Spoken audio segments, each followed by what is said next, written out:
So, hello everybody. Thank you for tuning in. We will start in about 2 minutes.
Okay. Michael, are you there?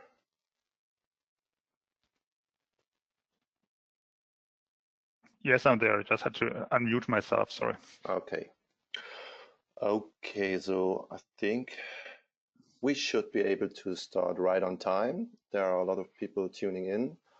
Thanks for showing up, and thank you for your interest in our webinar series. This is the 7th edition of our Fraunhofer IPMS webinar series, and today's topic is Smart Systems for Medical and Health with our speaker, Dr. Michael Scholles. He is the head of the project hub Microelectronic and Optical Systems for Biomedicine in Erfurt, Germany. So may you can share your webcam as well, Michael, that would be nice. In the meantime, I would like to introduce myself. I'm Peter, and I'm going to be the host for this session, which means you can ask questions with this user bar to your right, and I will address these questions after Michael's presentation on behalf of you. So now there will be a short introduction of our today's speaker. Dr. Michael Scholles received the Diploma in Electrical Engineering and the Doctor of Engineering degree, both from the University Duisburg in 1990 and 1996. From 1919 to 95, he has been with the Fraunhofer Institute of Microelectronic Circuits and Systems in Duisburg, where he was working on biology-oriented signal processing systems and multiprocessor systems. Since 1996, he had numerous positions at the Fraunhofer IMS Dresden, which later became the Fraunhofer IPMS in 2003. Since 2018, Michael is the head of the Fraunhofer Project Hub, Microelectronic and Optical Systems for Biomedicine in Erfurt. And this is it for the short introduction. And now I think we are able to start with Michael. Are you ready? I'm ready. Thank you, Peter, for the introduction. Okay, then take and it away. Okay, and thank you for joining for today. Right now we have 50 participants in this webinar, just in case you're interested how many people are listening to what I'm saying now. So today the topic is, as already mentioned, smart systems for medical and health. And it will also feature some of the stuff that we're doing here in Erfurt at the Fraunhofer Project Hub, Microelectronic and Optical Systems for Biomedicine, which is operated by IPMS and by other Fraunhofer institutes. And I will explain that on the next slide for whatever doesn't work. Yeah, now it works. The Fraunhofer Project Hub, just as a short introduction, is a common effort of 3 Fraunhofer institutes. Of course, Fraunhofer IPMS, which is the institute I'm coming from, so the Institute for Photonic Microsystems, that deals about microelectronics and microsystem technologies. Then we have on board researchers from the Fraunhofer Institute for Applied Optics and Precision Engineering in Jena, which care about any kind of optics development. And we also have people from the Fraunhofer Institute for Cell Therapy and Immunology in Leipzig, Germany, that provides biomedical and technical technology. And scientists from those 3 institutes together now work on technical systems that can be used in biomedical applications. And the strong thing about this quite new construction within the Fraunhofer Society is that we have this interdisciplinary team. So we have both people from the technical world and also from the bio world working together on real world problems here under one roof in Erfurt. As you may know, the headquarters of Fraunhofer IPMS are in Dresden. Second remark at the beginning, you have the term smart systems in the title of my presentation today. That's related to the work by the European Technology Platform on Smart Systems Integration, also short EPOS, which has some basic understanding what a smart system is all about, which functions a smart system actually should contain, and also has developed some levels of smart systems that you can hear on this slide. For reason of time, I won't go into detail and explain every detail here, but just as a reminder, if you're interested in the work on smart systems altogether, also be in applications beyond medical and health, you're more than welcome to have a look at EPOS or even join the Smart Systems Integration platform. Okay, then let's dive into the topic in more detail. If it comes about medical research at Fraunhofer, Fraunhofer follows a path, an idea that we internally call the 4D concept, and it's of course related to those 4 different topics that all start with a D. That's the reason why we call it. So what we think inside Fraunhofer is to have a real benefit, a real unique selling point within medical research. You have to address all those 4 topics, and you have to somehow combine those 4 topics. The 4 topics are drugs, diagnostics, devices, and data.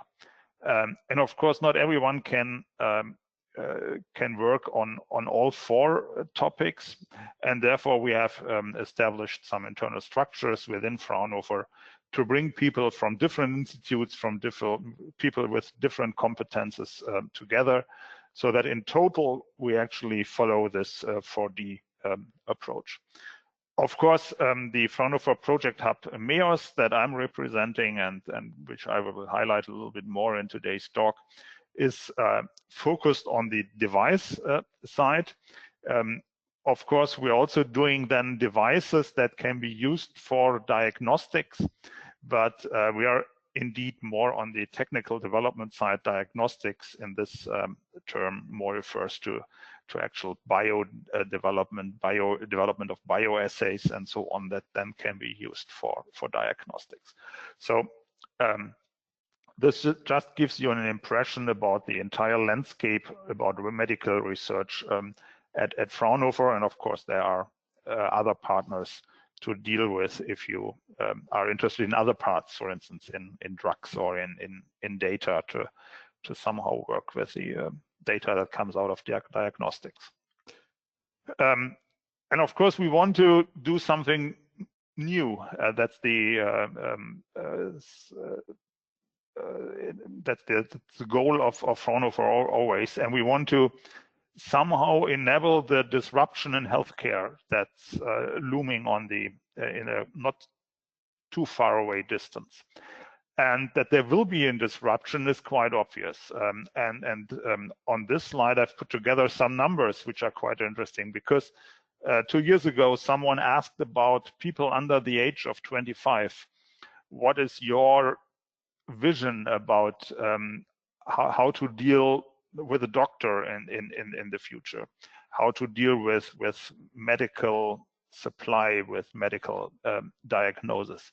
And the numbers are quite interesting, because they indicate that there actually will be a change in the way how healthcare will be organized in 2030, 2035, or maybe in that time frame. So for instance, 20% already today agreed to have a microchip implanted that contains their full medical records, which is for some other people, maybe of my age, still a very somehow frightening vision. But that's something that younger people don't have don't have too much fear of. For instance, another quite important figure here is that 61% of the people under the age of 20 agreed that in the future new technology will actually replace the consultation with a doctor, the personal consultation with a doctor. So there is a disruption in new medical devices for diagnosis, for monitoring patients, at home, for instance, and we have to deal with that, and and the entire community has to come up with technical solutions that actually will support such kind of scenarios. There can be a lot of discussions if those scenarios are perfectly right. If you talk to medical doctors, of course, they don't agree with this 61%, but that's something that has to be decided maybe in a 5 or 10 year time frame. But then of course, in order to follow this path, you have to come up with new devices, and you have to bridge the gap between monitoring yourself in your spare time, monitoring yourself at home without the involvement of a medical doctor, and then the real healthcare that's related with medical people, with medical trained people in a hospital. And of course, what's currently called wearables play an important role here, which are, and all of that you see on this slide is commercially available. Today, it's not only the ubiquitous and often mentioned Apple Watch with the features for measuring your heart rate and so on. It starts with belts around your chest that you wear during exercise, during sports. This PIP thing is a thing for measuring your stress level, whatever that means in a scientific manner. What they're actually measuring, I don't know, but you can measure your stress level at home and monitor it over a long period of time with a cloud service. You can measure your blood pressure at home, of course, also now combined with some cloud applications. The stuff in the middle at the bottom is actually called a tricorder by the company Viatom, who's selling that. So it measures an ECG, it measures blood oxygen level, heart rate, and so on. And of course, it also has a telecom interface to upload it somewhere. And you can combine the stuff by Fitbit, the fitness stuff, with a weight scale, and then also have some data analyzed on your smartphone, as you can see in this smaller inset picture. Of course, at the end, it may lead to the question, do we just need a smartphone to do medical diagnosis, to do medical monitoring, as it's shown here on this slide, derived from the publication that's cited at the bottom of the slide, and that gave some examples. The answer to the headline is simply no. We need more than a smartphone. In all those examples that you see here, indeed there is a smartphone for data processing, for data analysis, for uploading diagnostics result, and so on. But in all those cases, there is some specialized hardware and software involved, a smart system involved that actually cares about the diagnosis, that cares about getting the data, that cares about doing the real analysis. And the smartphone is only in replacement for a larger scale computer. So there is room for dedicated development for medical devices, and all those devices, if they are used in combination with a smartphone, if they lead up to a mobile device that can be used at home, need some sort of miniaturization in order to reach the form factor that is required. And of course, this miniaturization can only be achieved by modern means of microelectronics, of MEMS, of integrated optics, because a lot of the diagnosis stuff uses optical principle and so on. And in the following, I will just show to you some examples, 3 or 4, on the specialized developments that we are currently doing, and that may fall into this category of special devices for diagnosis, for medical imaging, for instance. So the examples of smart systems for biomedicine that I will present today fall into 3 different categories, which is structured illumination for microscopy, which is advanced optical imaging, and which are also biosensors for diagnosis. The first one, structural illumination, results from requirements in high resolution microscopy and also optogenetics, which means the triggering of certain functions inside cells by shining a light on those cells. For that, as you may see from the picture in the top right, you must address individual cells by light beams in order to do an imaging of those cells, or in order to do those triggering, which is the core of optogenetics. But by doing so, you have to control the illumination depth, the illumination plane, and also the illumination angle of those cells, because there might be shadow effects that you have to avoid. And therefore, you cannot apply the light in a perpendicular fashion to the surface, but somehow come from a certain angle. In order to do that, also, for instance, for moving objects, for moving cells, you need short times for reprogramming, high frame rate, and so on. And we are currently working on such kind of systems that can be used in light microscopy for certain biomedical applications. I will give an example later on. And those stuff then, or the core element of such systems, are the spatial light modulators by Fraunhofer IPMS, which contain several million MEMS mirrors on one chip, and which can be individually tilted by an integrated CMOS circuit. I won't go into detail here. You have one slide here, but if you're interested in more technical details, how the chip actually works, you're more than welcome to go to our website. We had another webinar a couple of weeks ago, especially on those kind of chips. So if you're interested, go to our website and then just listen to the recorded webinar. There you will find all the technical information, how it works, and what's also possible with those kind of devices. With those two of those micromirror arrays, then can be integrated into a larger optical system that's shown on this slide, with some laser with a laser source.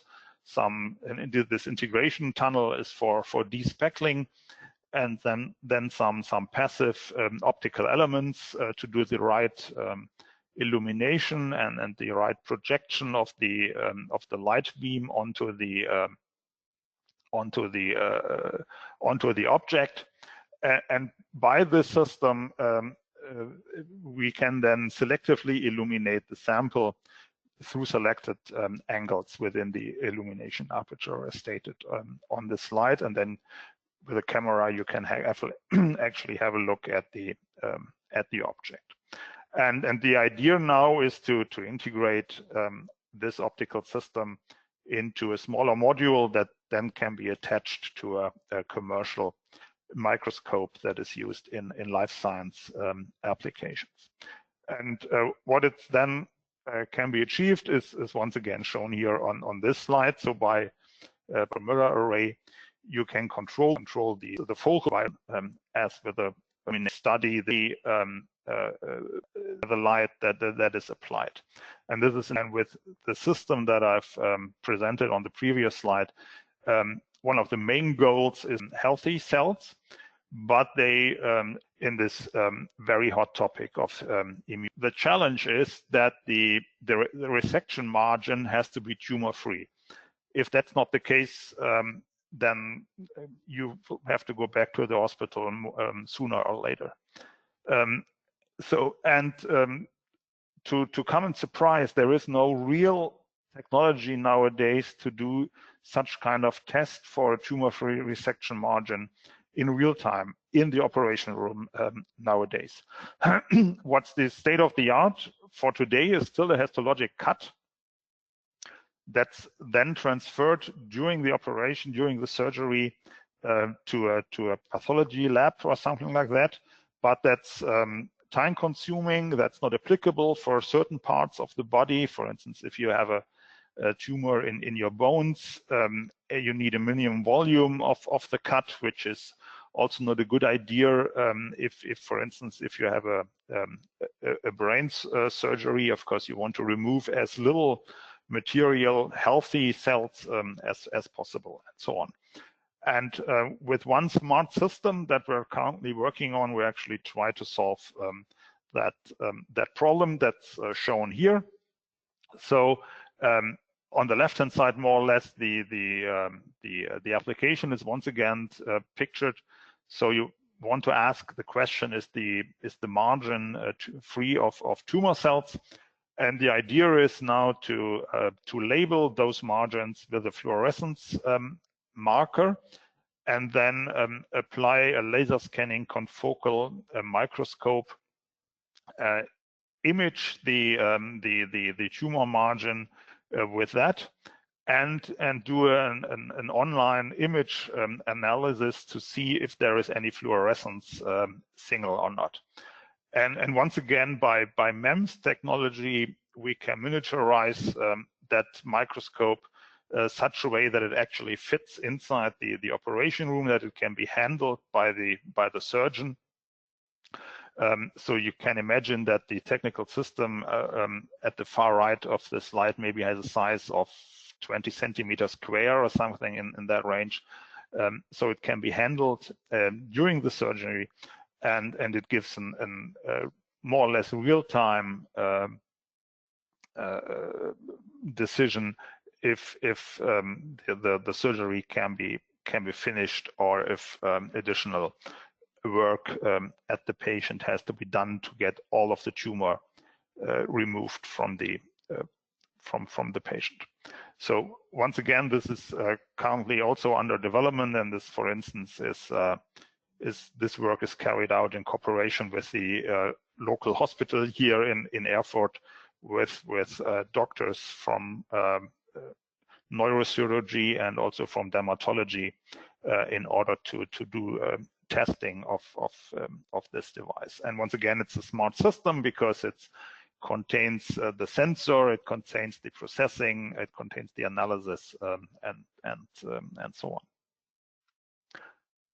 Two other examples are related to diagnosis.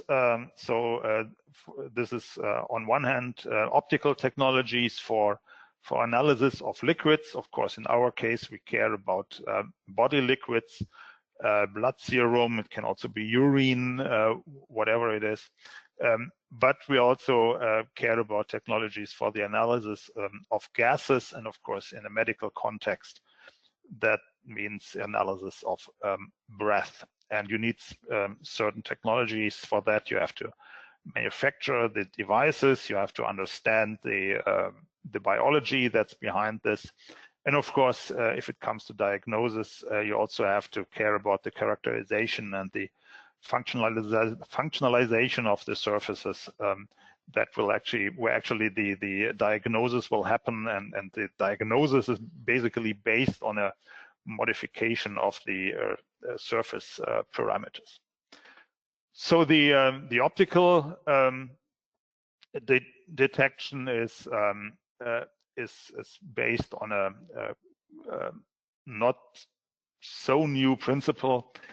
which are micro ring resolators, which are fabricated on silicon nitride, also on wafer scale, so you can get a large number of those micro ring resonators in a quite efficient manufacturing process.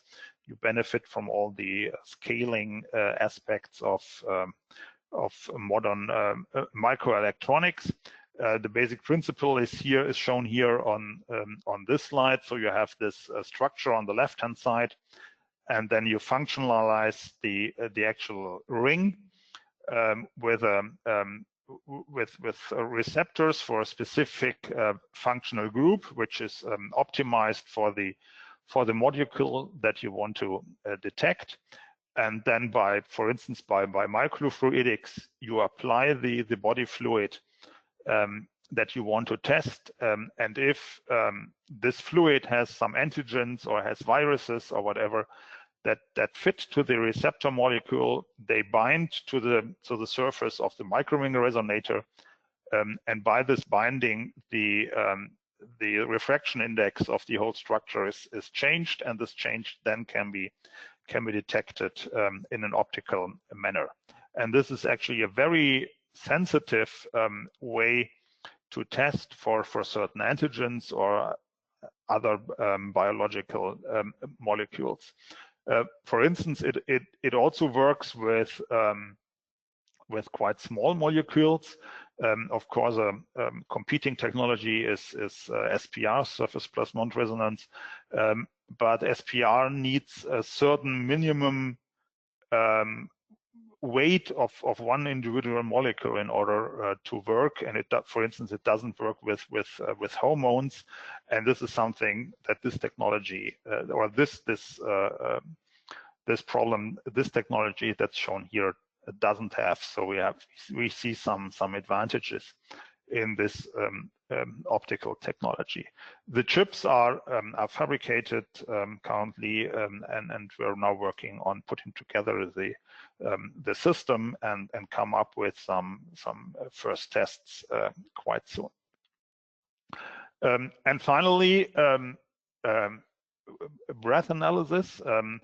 Of course, this can be done with quite a number of different technologies. We have chosen ion mobility spectroscopy. So it's the underlying principle is the movement or the ability of certain compounds to move within an electrical field.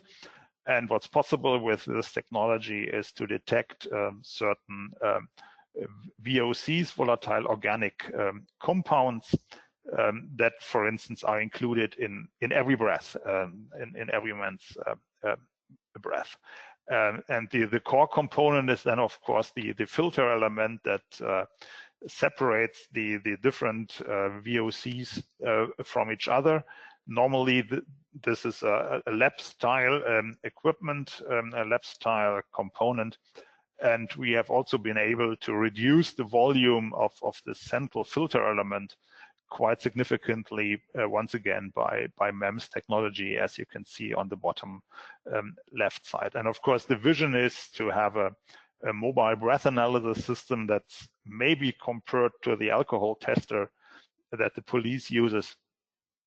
So, as I said, to have such a mobile breath analysis system for the rapid diagnosis of specific diseases. And for instance, in today's context, we believe that it will be possible to build such a system for early detection of COVID-19 or for SARS-CoV-2, to be more precise. How does it work? Indeed, the idea is that to measure those VOCs, to measure those volatile organic compounds that are in human breath at ppb concentration level. Even if you're healthy persons, you have round about 200 of those VOCs in your breath. The problem, or the situation that makes the analysis a little bit tricky, is that typically there's not a one-to-one relationship between illness and a specific VOC. So if if you have a specific disease, then the VOC level will significantly increase. The most prominent example is acetone, which is a very good marker for diabetes. But the usual effect is that one disease is represented by the increase of a number of VOCs, and also one VOC also typically relates to more than one disease. So you have a multi-dimensional parameter space that you have to evaluate somehow, and it also and the concentration of VOCs in human breath also depend on the overall health level of the person, if the person smokes or not, and stuff like that. So quite an amount of work goes actually into the analysis of a large data set of sensor signals, and of course approaches like artificial intelligence, machine learning, and so on play here a very important role. Of course, we all do this within a European context. We work together with partners, and we follow certain roadmaps that have been established or which are currently written from the photonics world. There is the strategic roadmaps of the European technology platform Photonics 21, which gives some research goals over the next 7 years for the Horizon Europe program that will hopefully start early next year. For instance, I'm also involved in, and I'm actually the co-chair for the health and well-being chapter of the new edition of the strategic research and innovation agenda for electronic components and systems of the within the European Union, which then leads to the projects in the Excel program. And this new SRA will be, we're currently working on this new SRA, and it will be published by the end of the year, by November, and this will then give the frame for the new funding of those activities by the European Commission starting from 2021.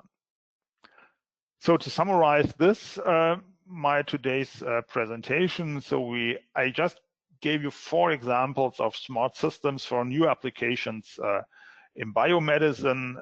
They allow or they enable groundbreaking research, for instance, in immuno-oncology with this imaging system. They have a direct benefit for patients, like, for instance, in this imaging system for monitoring the margin of doing a tumor resection.